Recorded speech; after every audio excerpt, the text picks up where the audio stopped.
ગુજરાતનો આવાજ।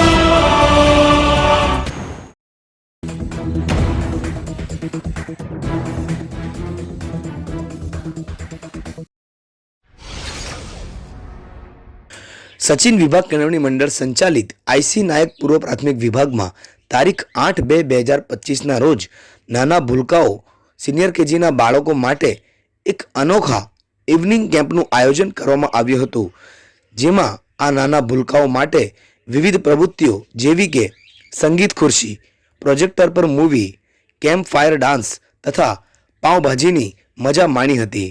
શાળામાં પ્રથમવાર આ પ્રવૃત્તિનું આયોજન કરવામાં આવ્યું હતું, જેમાં સિનિયર કેજીના 107 બાળકોએ ઉત્સાહપૂર્વક ભાગ લીધો હતો। આ અનોખા કાર્યક્રમનું આયોજન અને સંચાલન વિભાગના સુપરવાઇઝર શ્રીમતી કાજલબેન વાસિયાની દેખરેખ હેઠળ કરવામાં આવ્યું હતું। આ કાર્યક્રમમાં શાળાના આચાર્ય સંદીપભાઈએ પૂર્વ પ્રાથમિક વિભાગના શિક્ષકોને તથા કાજલબેનને સહકાર આપીને બિરદાવ્યા હતા। આ સમગ્ર કાર્યક્રમની સફળતા બદલ કેળવણી મંડળના ઉપપ્રમુખ શ્રી ચંદ્રસિંહભાઈ વાસિયા સાહેબ અને મંત્રી શ્રી દિનેશભાઈ પટેલે અભિનંદન પાઠવ્યા હતા।